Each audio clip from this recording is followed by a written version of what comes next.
Merci d'avoir choisi la télévision togolaise et bienvenue dans Podium Jeunesse. L'enfance de la génération des Togolais des années 80 a été bercée par une douce musique avec le message « Consommer produits togolais ». Depuis, les produits étrangers ont envahi nos marchés et nos habitudes. Ces dernières années, beaucoup de jeunes entrepreneurs se lancent dans la transformation de produits locaux avec des efforts d'innovation. Mais ces produits sont timidement consommés par la population. La plupart des Togolais continuent à préférer les produits importés aux produits locaux transformés.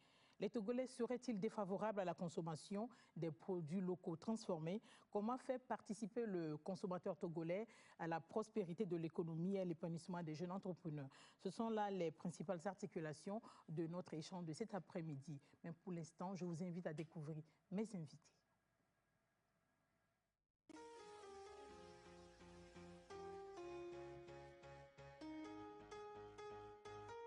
Chers amis de Podium Jeunesse, bonsoir. Aujourd'hui, Pélagie a le plaisir de recevoir pour vous Amalkero JC. Il est entrepreneur de solutions engagé comme chercheur indépendant et consultant en créativité. Ahamadou Chazodi. Il est étudiant en 3e année d'économie et start-upper. Seiram Koudolo. Elle est la directrice générale de Africa Med Show, une vitrine d'exposition et de promotion des produits originaux d'Afrique. Hospicecom. Il est entrepreneur et consultant en développement.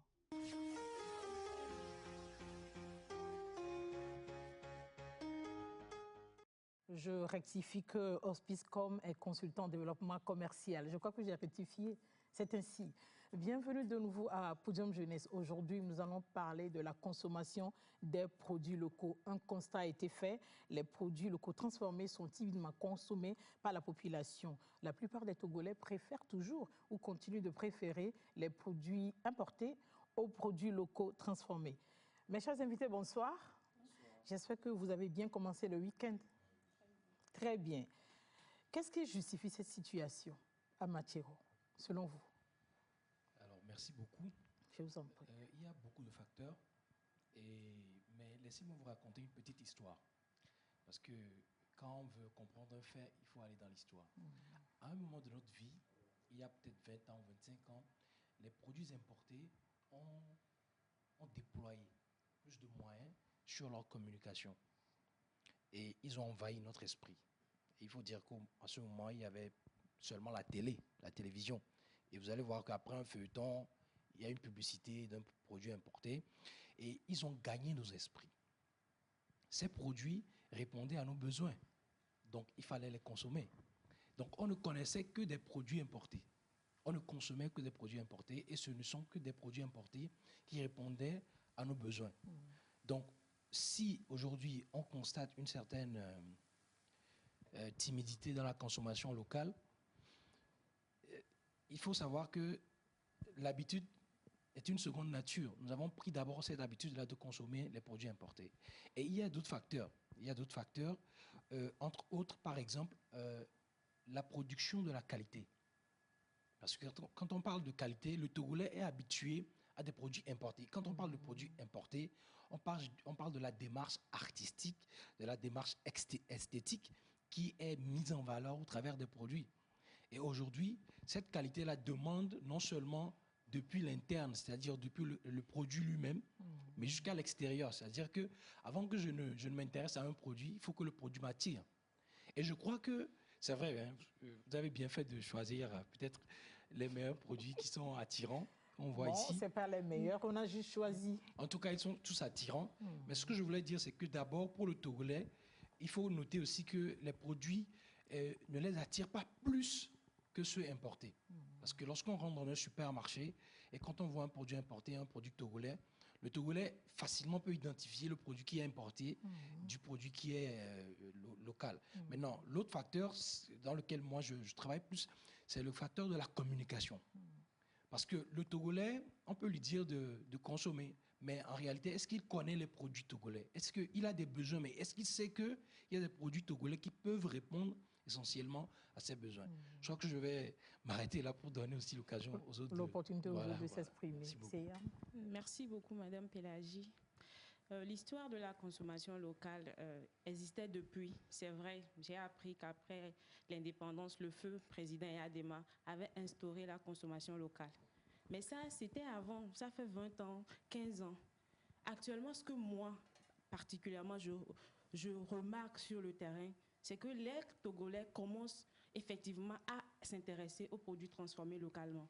Également, l'avènement du Covid-19 a fait que les gens se sont afflués vers les vitrines qui produisaient les produits locaux. Certainement, on a dit, ah, nous avons quelques produits ici qui sont bien présentables. On sent déjà que c'est un supermarché. Ce n'est pas quelqu'un qui nous dira que non, ça ressemble à un supermarché. Des biscuits, des jus, des vins, des liqueurs, des farines bien emballées. Effectivement, ces 2 dernières années, les Togolais consomment local. On commençait à consommer local. Oui. Amadou, votre avis sur la question? Oui, merci Madame Pélagie. Bonsoir à nos téléspectateurs.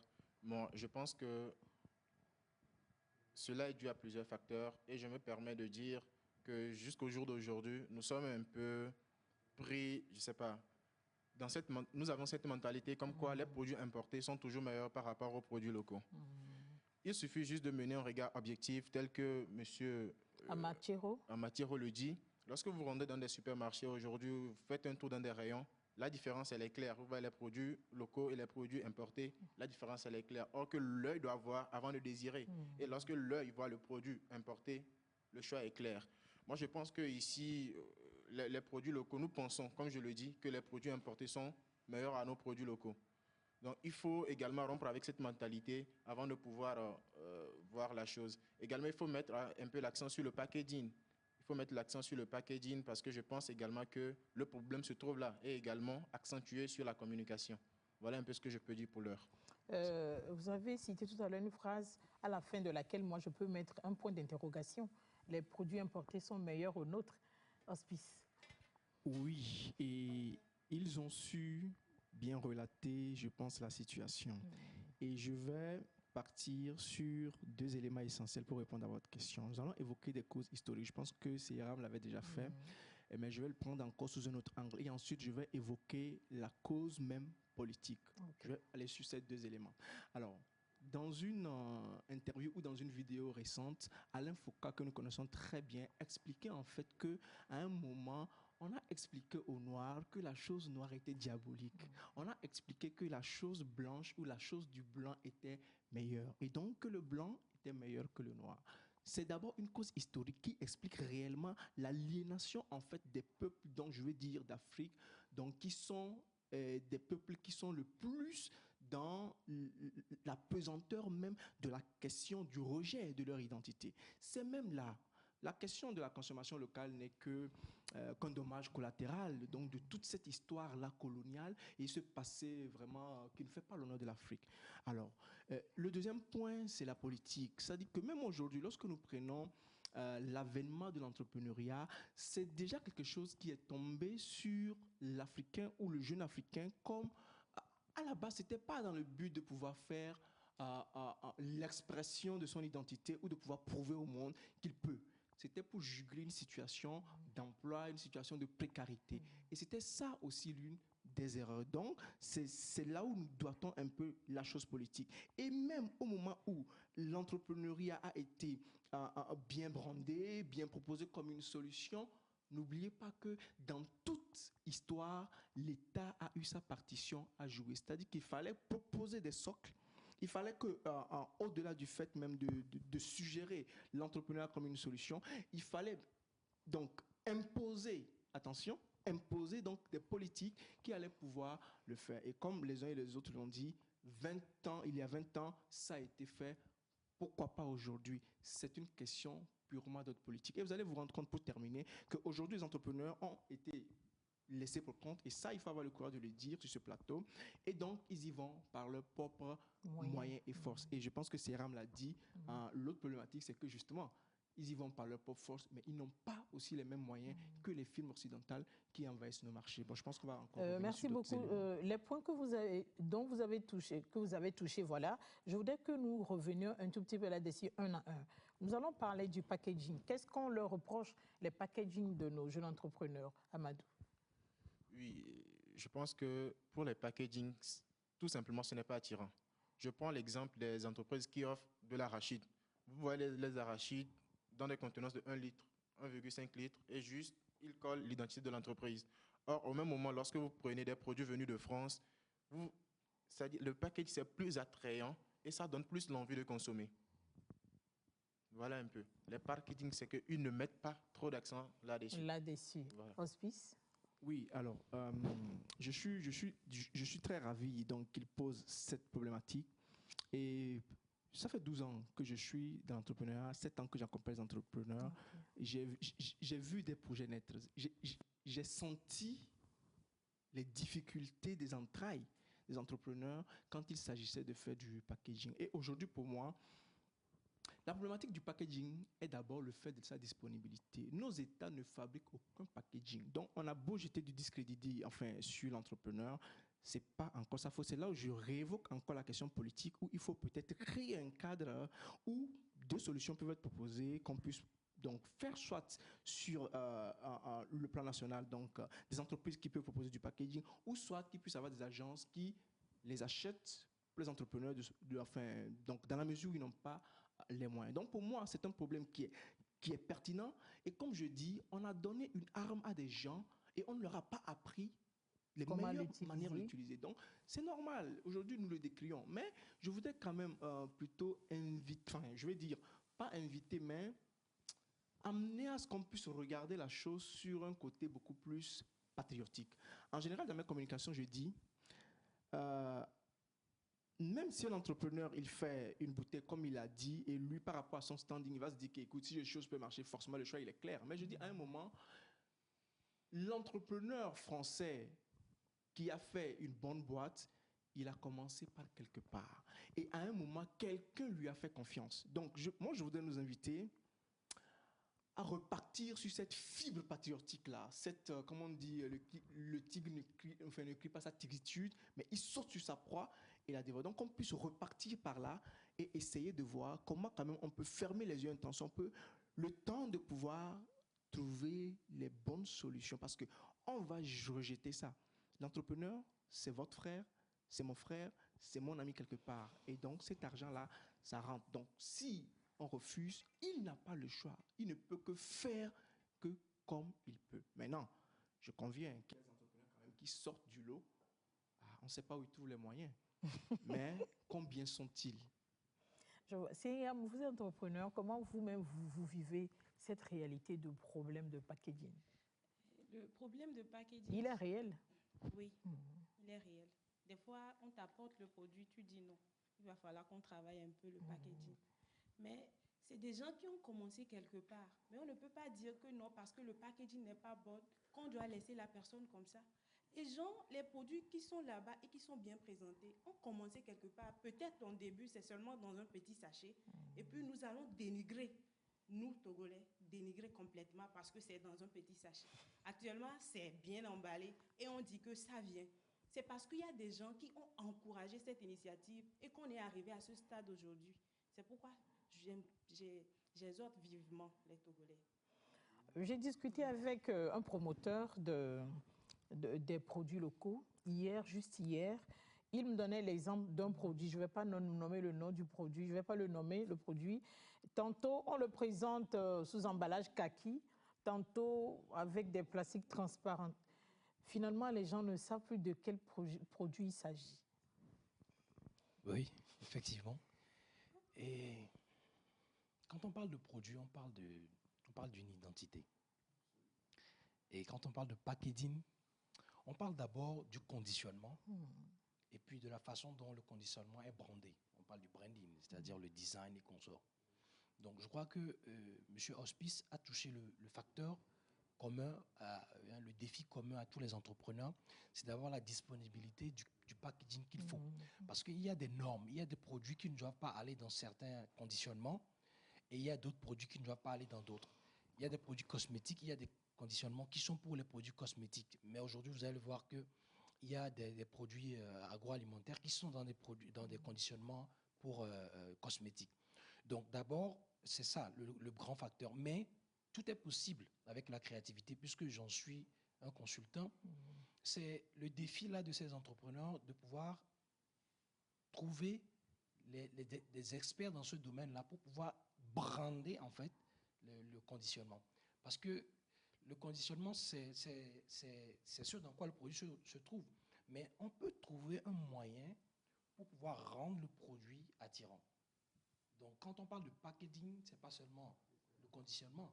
Donc, il faut aujourd'hui que ceux qui sont, en tout cas ceux qui entreprennent, comprennent qu'il est vraiment très important de prendre en compte le côté branding et trouver des agences ou en tout cas s'approcher de nous qui accompagnons ces entrepreneurs-là pour les aider, pour les accompagner dans des initiatives comme ça. Je reviens toujours sur le promoteur de produits locaux avec qui j'ai travaillé et j'ai discuté hier. Autre chose dont il a parlé, c'est l'inconstance dans la qualité des produits. Il a pris l'exemple d'un jus de fruits naturel fabriqué à base de mangue, par exemple. Lorsqu'on est en période d'abondance, le jus est bien concentré. Lorsqu'on est en période de rupture, le jus est trop dilué. De quel produit s'agit-il? Est-ce que c'est le même jus? Finalement, on ne comprend pas, Amadou. Qu'est-ce que vous en pensez? Oui, j'en pense également, lorsque nous parlons aujourd'hui de la production bio, il faut également s'en rendre compte que comparé aux produits importés dont nous déplorons, le coût est légèrement, les produits locaux sont légèrement chers par rapport aux produits importés. Ceci étant dit, si en période de grosse vache, c'est concentré et lorsqu'il y a rupture, c'est dilué, c'est tout à fait compréhensible. Parce que s'il n'y a pas les matières premières, je ne sais pas comment l'entrepreneur va faire, au risque de ne pas diluer ça avec d'autres produits chimiques, il est obligé de faire avec. Et pourquoi ailleurs ça ne se fait pas ainsi? Hospice, je crois que vous comprenez mon inquiétude. Non, non, absolument. Et il a dit quelque chose que tous les entrepreneurs vivent. Donc, je veux dire que c'est une réalité qui est transversale à tous les entrepreneurs. On va prendre un exemple. Vous voulez peut-être faire, je vais dire, 1000 bouteilles, peut-être 1000 litres d'un breuvage, donc d'une boisson. Vous allez aller au village, déjà que les producteurs sont épars dans la nature, vous allez aller collecter. Donc ça veut dire même que pour la même production, vous risquez d'avoir des fruits qui sont peut-être divers, qui viennent donc de... Maintenant, le fait que l'entrepreneur n'a pas beaucoup de moyens pour faire de grands stockages, et même s'il avait les moyens, les techniques de stockage, vous allez voir ailleurs, ils ont des grandes industries, ils achètent en gros, ils pressent, ils déposent, ça peut même faire 1 an, 2 ans. Et donc c'est la même production qui est suivie. Or ici, il va la faire pour ce mois. Le mois d'après, il va aller encore chercher. S'il n'y en a pas, il va commencer par... Donc, vous voyez, c'est beaucoup de caprices techniques que l'entrepreneur est obligé au jour le jour de pouvoir juguler.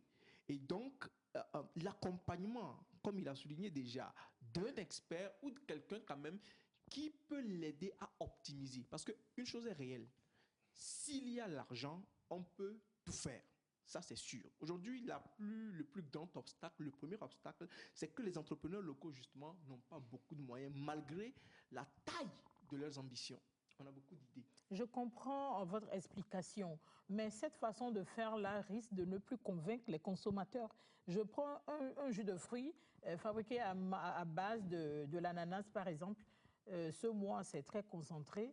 2 mois après, c'est dilué. Je me demande si c'est encore le même produit. Je comprends vos réalités, mais tenez compte des remarques des consommateurs aussi. Absolument. Comme je dis, c'est un partenariat en fait. Aujourd'hui, c'est ce que nous devons comprendre parce que, comme on dit, en période de crise, il y a une démarche certaine. On ne va pas se comporter en période de crise comme si tout allait bien. C'est-à-dire que les autres pays ont les moyens de leur politique. L'État accompagne, il y a des structures, ils sont grands, ils ont évolué, ils sont passés par des étapes. Pour nous, les pays donc, du Sud, c'est maintenant que nous sommes entrés. Et il faut qu'on le comprenne. Parce qu'aujourd'hui, on est dans une certaine globalisation qu'on a vite fait de faire des comparaisons. Maintenant, si le Togolais, qui est le consommateur, d'accord, a les moyens, il peut investir dans le projet de l'entrepreneur local s'il trouve que, oui, il y a une inconstance. Parce que comme nous disons, l'entrepreneur ne le fait pas sciemment. Comme je dis, c'est une AGR, ce n'est pas encore une entreprise. Parce qu'il faut aussi le comprendre. Beaucoup de gens font des choses pour donner la preuve du possible. On dit c'est encore possible. On dit, ah, tu n'as pas un emploi, essaye-toi, lance-toi. Les idées sont magnifiques. Mais alors, quand on commence, comment on fait? Et donc, nous, souvent... Vous revenez tout le temps sur l'accompagnement financier, c'est ça? Absolument. Écoutez, pour faire de l'agroalimentaire, une production industrielle, c'est le seul gage de la sécurité, de la permanence et je veux dire de la standardisation. Tant que vous irez avec, je veux dire, par petits rebonds, vous avez du mal à contrôler. Vous faites une denrée alimentaire dont on identifie le goût au palais. Ça vous donne, même quand vous êtes une dame, vous faites 2 sauces d'adémin, 2 fois, vous n'allez jamais avoir, vous avez beau être le meilleur cuistot, il y aura une variation. Je suis d'accord avec vous, mais je ne veux pas dire que je suis pour les produits importés. Mais quand je prends, disons, un produit, j'invente un nom, hein, et je ne vais pas je vais pas faire de la pub à quelques produits ici. Je prends un jus de fruits importé, je le connais, et je le prends périodiquement. Et c'est vrai ce que je dis. Mais le goût n'a jamais changé. C'est vrai, vous me direz, c'est fabriqué de façon industrielle, donc ils ont des marges qui leur permettent de vendre moins cher que nous. Mais le goût est toujours le même. C'est de ça que je parle à Maltiero. Oui, c'est vraiment important parce que il ne faut pas s'amuser avec un consommateur qui consomme votre produit parce qu'il consomme votre produit et s'il y trouve satisfaction, ça veut dire que pour toujours, il est avec vous. Il ne regarde pas si, en ce moment, l'ananas n'est pas disponible. Ou pas. Ou pas. C'est à vous, en tant qu'entrepreneur, qui, peut-être, vous êtes bien informé du secteur dans lequel vous voulez évoluer et vous vous préparez. Et moi, je vais à contre-courant à ce qu'a dit Hospice. C'est pour dire que ce n'est pas seulement l'accompagnement financier qui est le problème. Parce qu'aujourd'hui, le gouvernement a mis en place beaucoup de structures qui accompagnent les jeunes. Et on voit très bien qu'il y a des projets qui commencent, mais ils n'arrivent même pas à rembourser l'argent aux banques et consorts. Donc, c'est pour exhorter les entrepreneurs à ne pas tout de suite sauter pour vouloir dire, OK, je vois par exemple le thé là, bon, je crois que je peux le faire. Vous pouvez le faire, mais derrière celui qui le fait, celui dont vous voyez le produit, il y a eu un travail. Et il faut que les entrepreneurs comprennent que s'ils veulent s'imposer sur le marché, il faut un gros travail de fond. Et un produit doit avoir une fiche technique. Combien d'entrepreneurs ont une fiche technique pour un produit? C'est-à-dire que si vous n'êtes pas là, vos collaborateurs doivent être capables de continuer par pérenniser votre entreprise. Mais il y a des directeurs d'entreprise ou il y a des producteurs qui sont les seuls qui maîtrisent la façon dont on fabrique leurs produits. Et on ne sait jamais si demain ils partent. Ça veut dire que l'entreprise disparaît. Donc, il faut que les entrepreneurs comprennent que ce n'est pas seulement l'argent. Parce qu'au départ, il n'y avait pas l'argent. Au départ, c'était des idées. Donc, il faut des stratégies, il faut des astuces, il faut aussi s'approcher de ceux qui ont commencé, ceux qui sont en train d'évoluer. Parce que j'ai remarqué que le Togolais est un peu animé par un certain égo démesuré où lorsqu'il veut commencer, il ne veut pas aller voir celui qui est dans le même secteur. C'est vrai qu'on ne peut pas aller tout de suite le voir, mais il faut faire une certaine étude, il faut faire des approches, hein, poser des questions, comprendre comment ça se fait. Et c'est là où moi je reviens un peu sur la première question pour dire que c'est l'un des défis. Il y a le défi de la mutualisation des entrepreneurs. On rentre dans un supermarché, on voit 10 thés de différentes entreprises. On ne sait pas lequel consommer. Alors qu'on n'est pas une grande population. On peut, avec ces entrepreneurs-là, créer une mutuelle et créer un thé sous un label togolais qui est vendu, qui sera prisé, voilà, et qui sera soutenu par l'État afin que ce produit-là soit peut-être consommé dans la sous-région et consommé, etc. Parce qu'on ne peut pas aider tout le monde à la fois, il faut qu'ils le comprennent. Donc ce défi-là, c'est un gros défi. Il ne faut pas que surtout ceux qui sont dans l'agroalimentaire, il ne faut pas qu'ils s'amusent avec ça. Parce que si moi je prends un produit, sans vous mentir, si moi je prends un produit, déjà pour aller acheter dans les petites boutiques là, je questionne beaucoup. Hein. Je demande quelle est l'entreprise, ils habitent où. Et puis sur les produits, il n'y a pas quand ça a été fait, il n'y a que quand ça va s'expirer. Alors que moi je sais très bien qu'il y a des fruits qu'on ne peut pas conserver au-delà d'une certaine durée. Donc, en tout cas, il faut un travail de fond. C'est vrai, nous reconnaissons que les jeunes entrepreneurs, que ce soit les anciens entrepreneurs, les adultes et les jeunes qui commencent à entreprendre, qu'ils font beaucoup d'efforts, surtout côté innovation. Ces 2 dernières années, il y a eu beaucoup d'innovation. Mais j'ai remarqué qu'il y a quelque part, au niveau de certains produits, un manque de valeur ajoutée. Je prends un exemple. Des gens qui prennent des sachets, mettent du haricot qu'on vend au marché, hein, que tout le monde peut se lever et aller acheter. mettent haricots dedans et puis ils collent le sachet, mettent des étiquettes là-dessus et c'est un produit nouveau.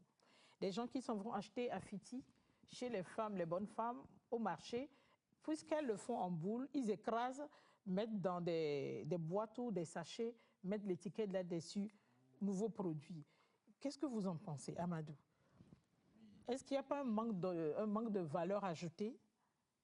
Oui, on peut dire qu'il y a un manque de valeur ajoutée parce que vous me direz que c'est du déjà vu. L'haricot, c'est du déjà vu. Mais je pense que ces gens-là ont compris qu'en fait, le packaging est négligé et c'est un problème sur lequel bon, je me dis, qu'est-ce qu'il y a de nouveau par rapport à l'haricot que j'achète au marché avec les bols chez les bonnes femmes?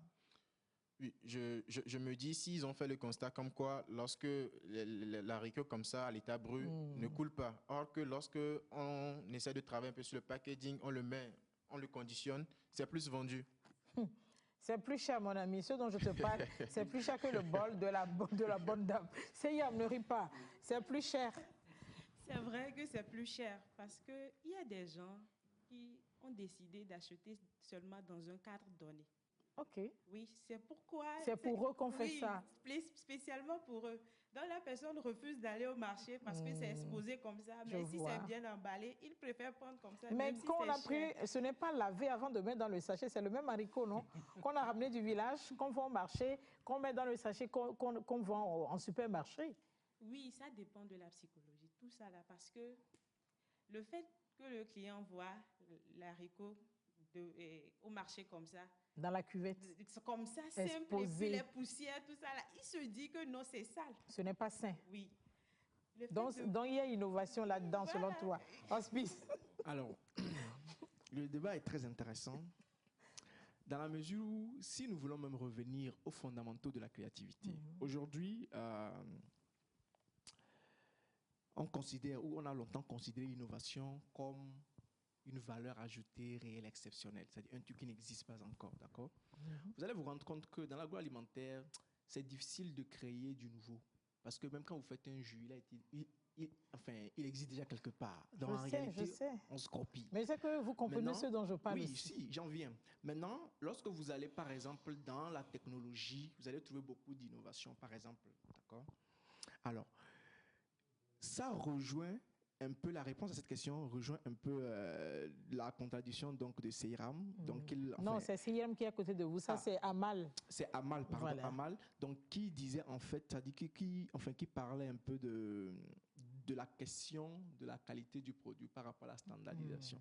Un entrepreneur qui doit se jeter donc dans la production agroalimentaire, qui sait très bien quand il fait peut-être son étude que pour avoir un jus, il y a beaucoup d'exigences, même de tests. Pour lui, c'est beaucoup plus simple d'aller trouver du haricot, de le prendre, de le nettoyer peut-être à la limite et de le mettre dans un sachet et de le vendre. De mettre l'étiquette là-dessus. Le problème est en train de revenir. Comme je dis, aujourd'hui, nous sommes en train de nous poser la question de comment on va faire pour pousser la consommation locale. Si on était sur notre thématique, j'aurais réagi exactement comme il est en train de réagir. Parce qu'aujourd'hui, moi, je me dis, l'idée, c'est de pouvoir dire à un Togolais que, écoute, oui, le produit, il est tel quel. Mais il y a des minima, c'est-à-dire qu'on peut pas, je pense qu'on ne peut pas tout exiger de l'entrepreneur quand on sait que lui-même, il n'a pas tout. En fait, c'est ça ma logique. Donc, je me dis, pour quand même amener un Togolais à pouvoir rentrer dans la consommation d'un produit local, c'est de lui expliquer que de toute façon, quand tu achètes même un produit au marché, tu n'as pas aussi beaucoup de garanties. Il y a plein de choses qui t'échappent. Tu ne sais même pas dans quel champ, tu ne peux même pas avoir la preuve. Et tu ne le demanderas même pas à la dame. Et donc, quand un entrepreneur, il met quand même dans un bidon, écoute, tu connais le bidon? Ok. Tu sais ce qu'il y a dedans, bon, goûte quoi. Est-ce que ça te fait mal? Bon, ok. Donc, après, bon, c'est vrai que je le dis sur un ton humoristique, mais comme je dis, c'est beaucoup plus l'état d'esprit qui m'anime, c'est-à-dire amener quand même quelqu'un à pouvoir un peu baisser en garde. D'accord? Je sais que la sécurité, c'est un paramètre fondamental dans le choix donc, des consommateurs des produits, mais qu'on puisse voir dans quelle mesure on peut quand même pousser les entrepreneurs le temps qu'ils fassent rentrer de l'argent. Merci beaucoup. Tu critiques un entrepreneur, achète son produit et donne-lui le conseil. Au moins, tu lui auras donné le moyen d'améliorer. C'est tout. son service.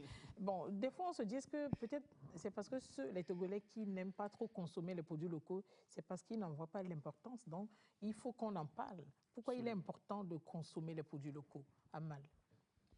Alors, avant de répondre à cette question, je dirais qu'il faut comprendre d'abord que le concept de la consommation locale est un concept très important parce qu'il vient accompagner les initiatives des producteurs et des promoteurs d'une localité. Donc, ceci dit qu'en consommant local, on contribue à l'évolution en fait, de la localité.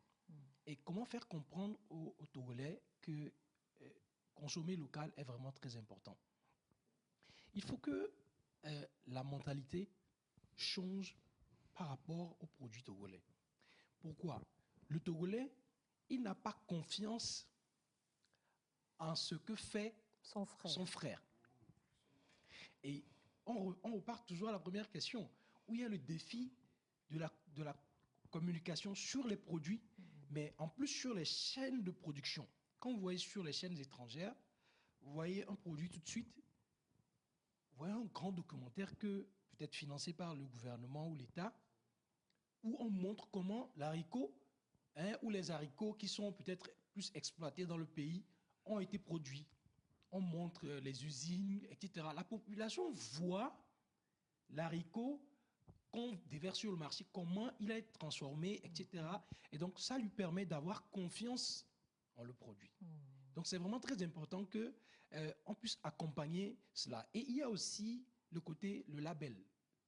Parce que si le Togolais arrive à avoir confiance en un label togolais, par exemple, on a l'exemple de Made in Togo et consorts, et que ce label arrive à communiquer sur comment il évalue les produits et consorts, cela permettrait aux Togolais de pouvoir chercher les produits à partir du label.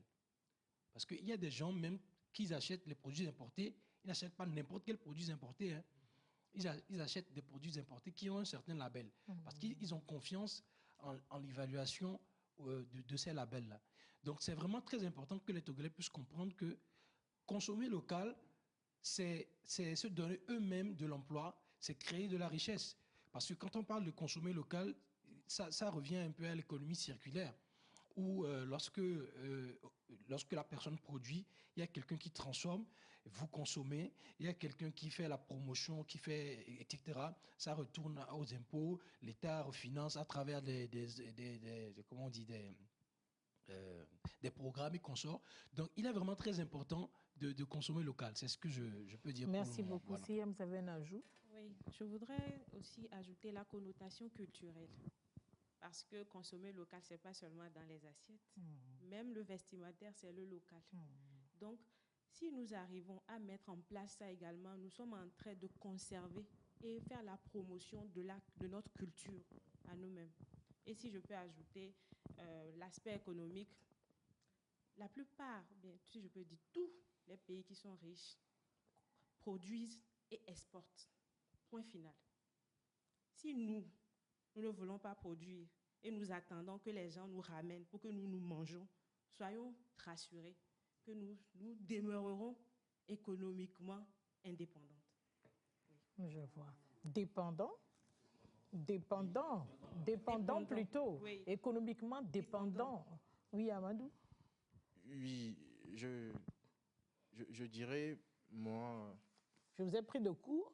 Le temps que je donne la parole à Hospice, vous allez ramener vos ménages ensemble et puis...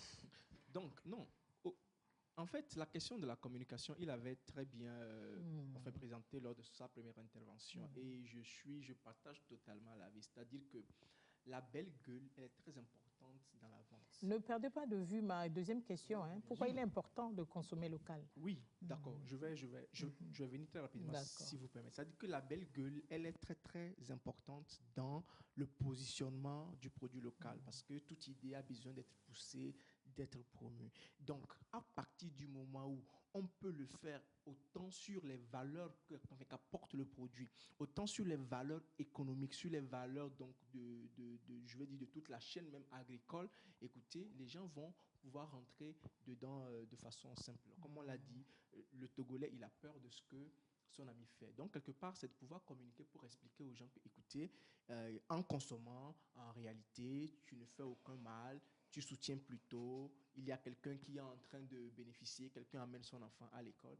Et si de toutes les façons, toi, tu refuses d'acheter le produit de quelqu'un, c'est sûr que si toi, tu es fondateur d'une école, cette personne-là n'amènera pas son enfant à l'école. Et donc, c'est comme ça. Donc, il n'y a pas... Mais c'est quand même paradoxal. Mon frère qui est tout proche de moi, j'ai peur du produit qu'il fabrique, mais j'ai confiance au produit qui vient d'ailleurs à des milliers de kilomètres de moi. Je pense qu'il a parlé du label, c'est ça. Et ça, c'est la belle gueule donc, des grandes marques. C'est-à-dire qu'en réalité, derrière, il n'y a rien.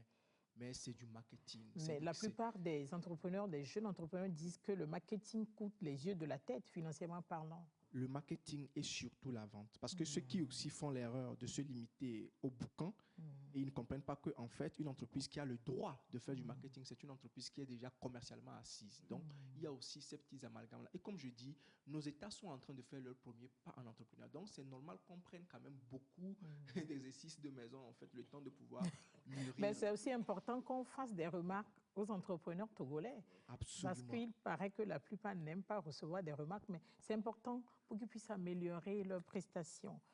Je voudrais revenir sur un point qui m'a échappé lors de la première question, lorsque je parlais des remarques faites par rapport aux produits togolais.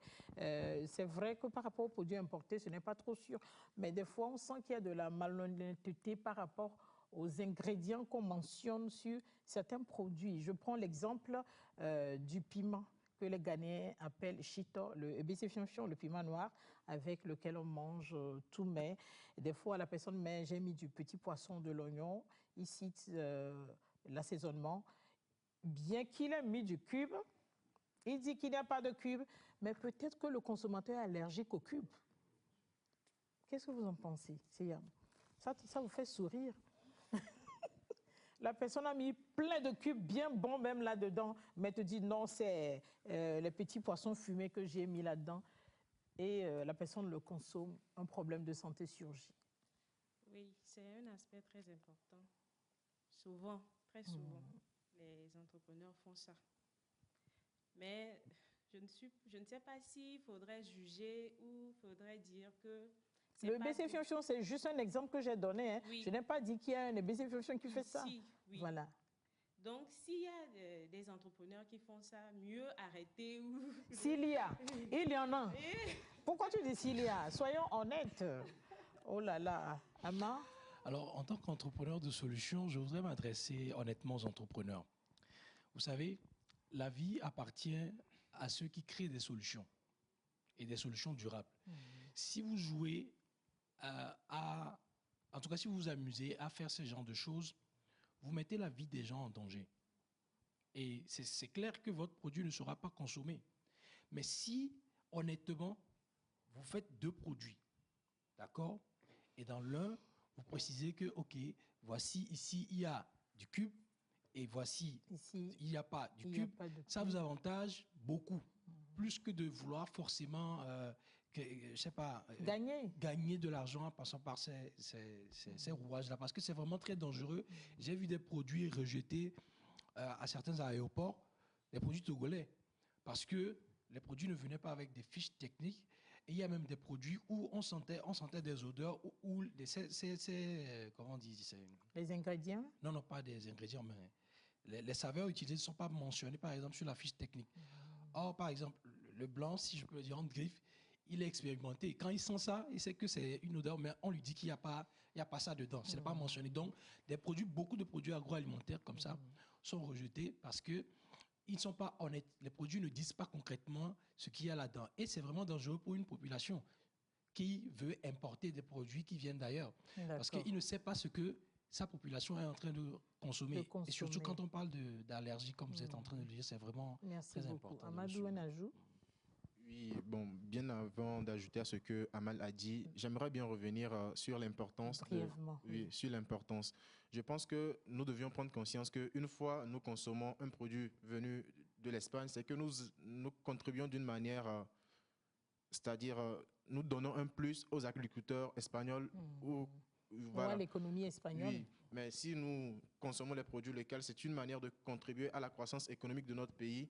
Et M. Amal en a dit de long en large. De Hein? long en large. Donc, on doit comprendre que consommer local, d'une manière, ça joue sur l'économie. Ça fait du bien à soi-même, en fait, de façon courte. Justement, ça également agit sur la santé. Merci si beaucoup. Pour continuer, nous avons suivi ce reportage et on reviendra en plateau pour en parler.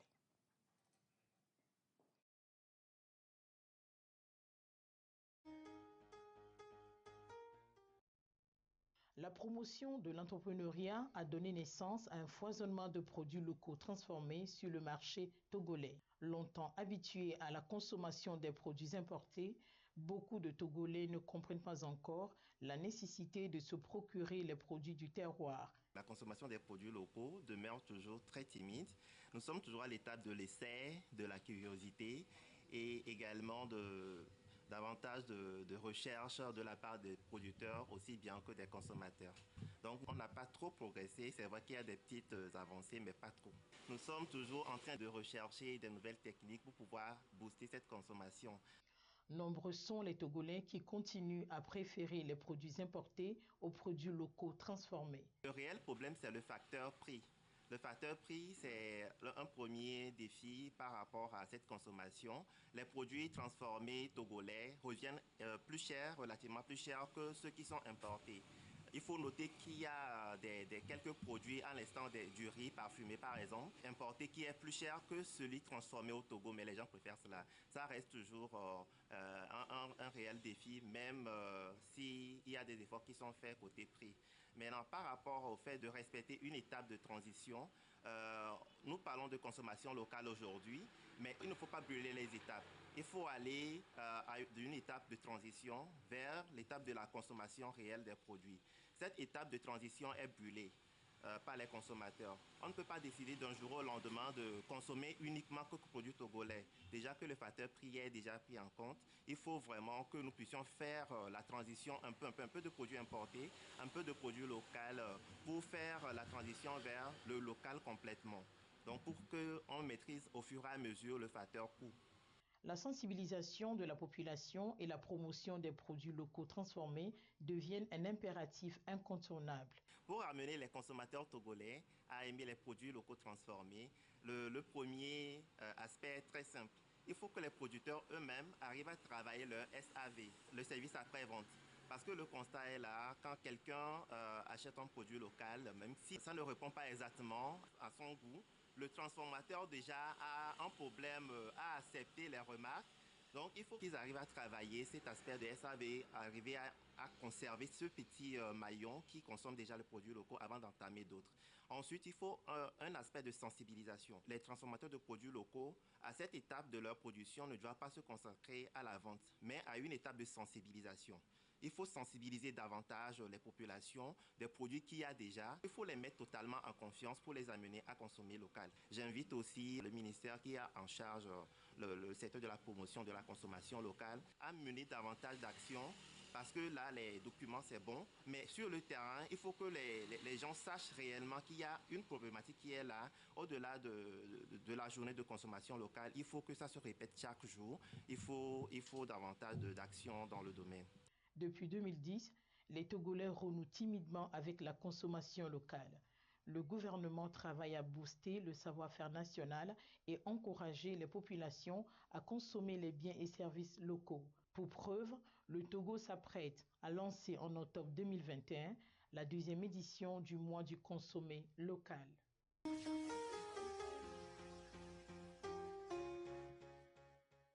Vous avez suivi le reportage Hospice. Qu'est-ce que vous avez pu retenir ou qu'est-ce qui vous a accroché? Oui, donc je pense que tout ce qui a été dans le reportage, en tout cas, sont des éléments qui sont pertinents, d'accord, les uns que les autres. Et la cherté des produits locaux est un fait. Et même, quelquefois, on a l'impression que c'est l'iceberg en fait visible. Pourquoi?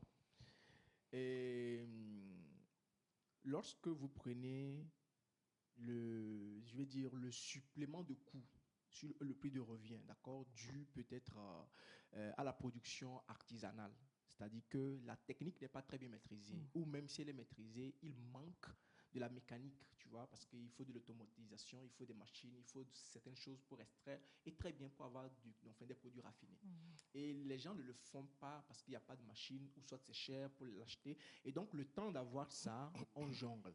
Et donc, ce jonglage-là fait que le produit en pâtit à entre 20% et 40% du prix de revient.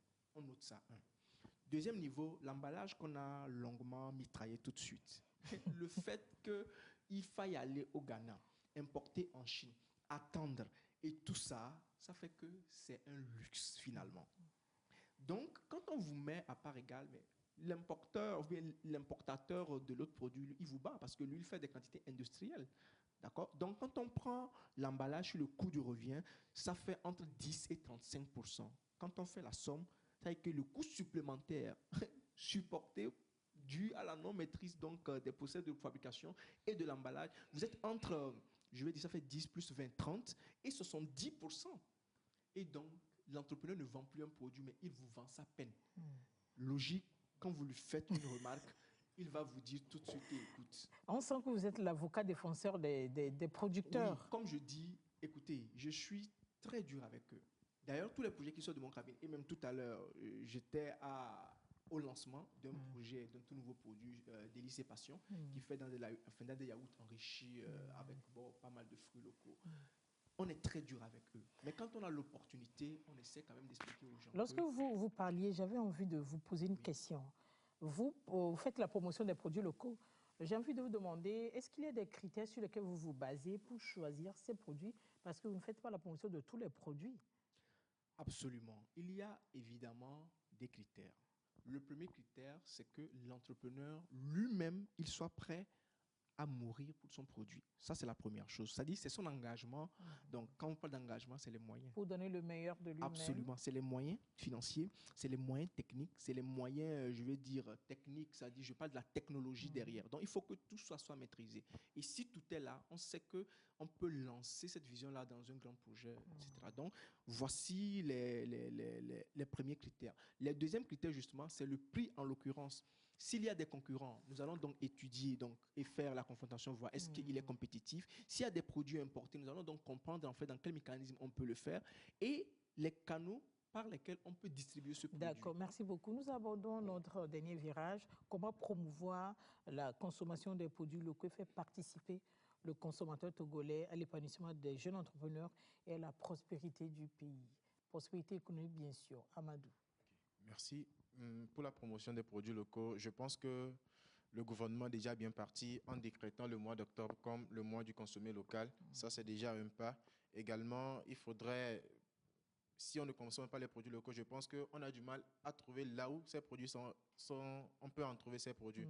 Donc, on pourra également s'aventurer à mettre en place des points de vente et également miser sur la communication, je veux dire. Ok. Voilà, c'est un peu ce que je peux dire. Merci beaucoup, Seiya. Oui, merci, madame. Je voulais également remercier madame la première ministre qui a instauré une note pour que toutes les administrations consomment les produits locaux. Ça, je voudrais également féliciter ça. Et aussi remercier le ministre du Commerce qui a organisé, planifié les programmes pour la consommation locale. On y était à Cara tout dernièrement. Parce que vraiment, ils se battent et ils nous prouvent qu'ils sont derrière nous. Et je voudrais ajouter simplement ça. Actuellement, il semble qu'une stratégie est en train d'être mise en place par le ministère du Commerce pour mettre en place la promotion des produits locaux. Et vivement, je prie que ça prenne cher. Voilà. Que ça prenne cher. Oui, Amal. Ma question est à deux compartiments, mais j'ai l'impression que vous avez oublié l'autre wagon. Comment promouvoir la consommation des produits locaux et amener la population à les aimer et à avoir confiance? Comment promouvoir la consommation locale? Il faut communiquer sur les produits et les chaînes de production.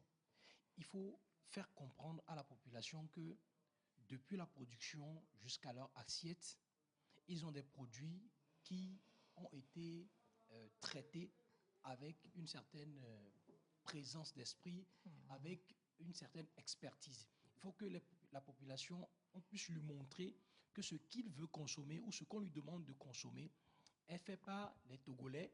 Et ce n'est pas parce que c'est fait par les Togolais que ce n'est pas bon, mais lui montrer comment ces produits-là ont été faits. Et c'est pour ça que moi, je dirais tout de suite qu'il faut encourager des initiatives comme la nôtre, par exemple. Quand on parle du challenge des solupreneurs, c'est un challenge des entrepreneurs de solutions qui a commencé depuis novembre.